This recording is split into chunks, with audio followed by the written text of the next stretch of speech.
Hai, selamat datang di Biduri Bulan Tarot Channel. Di readingan kali ini aku bakal reading tentang apa yang akan terjadi di kehidupan zodiak Scorpio ya di minggu keempat bulan Mei 2026.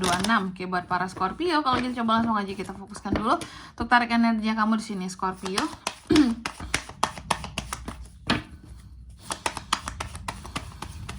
Sekali lagi.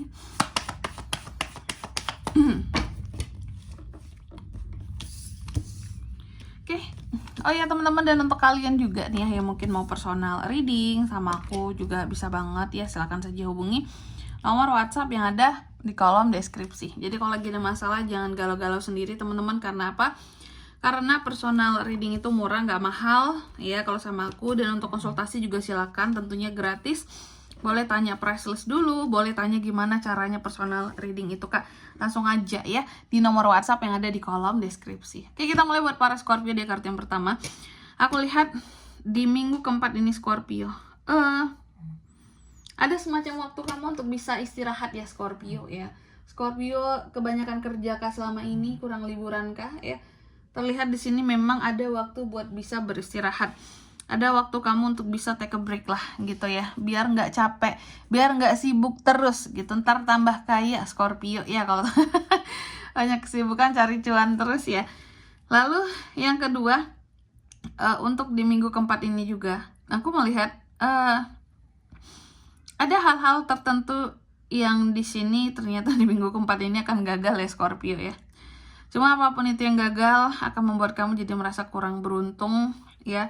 Dan mungkin beberapa orang di sini mengatakan bahwa Scorpio itu sombong, arogan gitu ya, pantas gagal segala macam. Tapi sebenarnya nggak gitu teman-teman.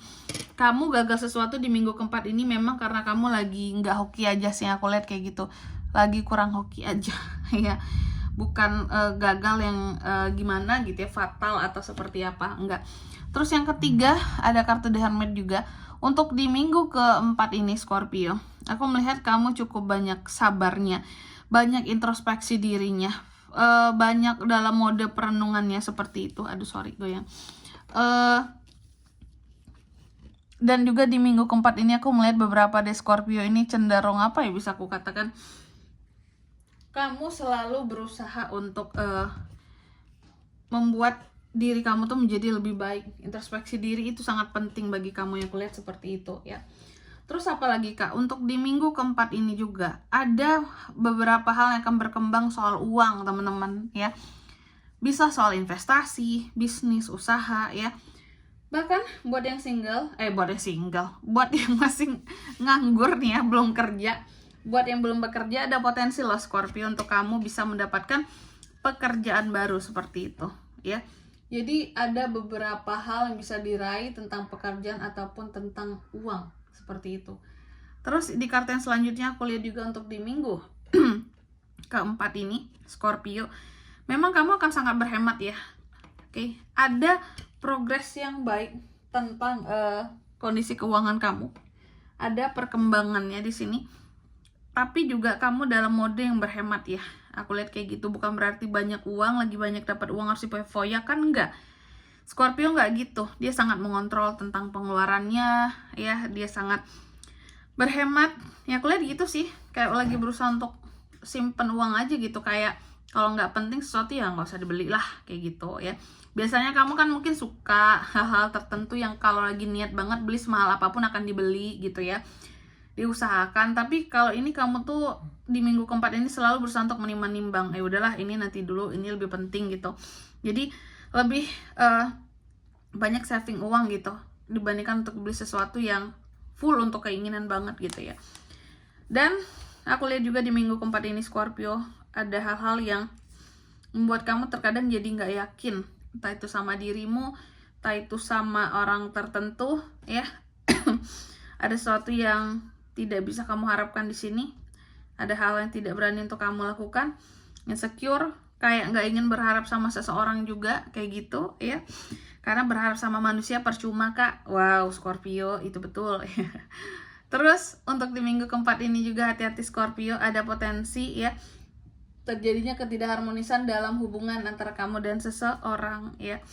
Bisa adanya perpisahan yang diakibatkan apa awalnya itu kak, kesalahpahaman. Kesalahpahaman membawa kepada ketidakharmonisan dalam hubungan ya. Terus apa lagi Kak? Aku lihat untuk di minggu keempat ini juga Scorpio, ada hal-hal yang coba kamu korbankan, tapi setelah dikorbankan kamu merasa bahwa ini tuh sia-sia berkorban untuk hal ini. Contoh untuk hal A, kamu berkorban untuk hal A atau hal B gitu. Udah coba berkorban tapi ternyata nggak ada hasilnya Kak. Atau nggak ada penghargaannya Kak, percuma Kak gitu. Jadi terkadang ada hal-hal yang membuat kamu jadi bingung. Di mana ya letak salahnya ya? Kenapa setelah sekian banyak pengorbanan kok nggak ada ya hasilnya? Atau nggak ada ya diperhatikan, nggak ada diperlihatkan? Apakah itu alasan kamu jadi menyimpan uang kamu? Ya. Dan juga soal masa lalu. Nah ini, soal masa lalu terbaca Kak buat Scorpio, terbaca di minggu keempat ini teman-teman ya. Ada hal-hal yang terkait dengan masa lalu di sini Scorpio. Beberapa dari kamu masih stuck dengan yang namanya masa lalu, ada penyesalan, ada hal-hal yang masih kamu denial, ada hal-hal yang sesungguhnya kamu masih belum bisa lupa, tapi kamu yakin banget bahwa ya aku udah lupa kok, aku udah move on kok, padahal belum gitu teman-teman ya. Dan yang selanjutnya lagi di sini aku lihat untuk di minggu keempat ini beberapa dari Scorpio juga ada yang lagi berusaha untuk move on dari sesuatu di sini ya. Move on dari sesuatu, berusaha untuk menghilangkan trauma dan percaya bahwa hari esok akan lebih baik. Jadi move on menurut kamu harus dilakukan gitu dari yang namanya masa lalu, karena hari esok lebih baik Kak daripada masa lalu. Ngapain ngarepin masa lalu Kak gitu ya. Selanjutnya mari kita lihat apa pesan dari semesta buat Scorpio di minggu keempat ya, Mei 2026. Scorpio. Nih. Pesan buat kamu ya. Di kartu yang pertama di sini kamu dipesankan katanya coba berbagi tips sukses boleh untuk bisa membangun kesuksesanmu dengan lebih baik lagi buat kedepannya. Jadi jangan pelit untuk tips sukses bagi para Scorpio yang udah sukses ya. Semakin kamu mau sharing, semakin Tuhan bukakan jalan untuk kamu gitu. Terus yang kedua di sini kamu juga dipesankan segala sesuatunya akan berjalan dengan baik. Nikmati kesuksesannya kamu, hasil-hasilnya. Jangan kamu ngerasa kurang beruntung, gagal segala macam. Gagal satu bukan berarti gagal selamanya, teman-teman ya. Terus yang ketiga di sini kamu juga dipesankan coba dengarkan kata hatimu ketika kamu mengambil suatu pilihan ataupun dalam membuat suatu keputusan. Jangan hanya dengerin kata orang lain doang ya. Kata hati sendiri itu perlu didengarkan banget, oke? Dan di sini kalau untuk zodiaknya kan bisa terkoneksi dengan Scorpio. Untuk ini semua di minggu keempat ya, bulan Mei ini energi paling kuat ada Pisces, Taurus, Libra, Virgo, Aquarius, itu aja. Oke, mungkin sampai di sini dulu ya buat readingan kali ini. Semoga resonate. Jika tidak resonate, berarti bacaan ini bukan untuk kamu, dan semoga bermanfaat tentunya. Dan sampai jumpa di video-video selanjutnya. Bye bye, Scorpio.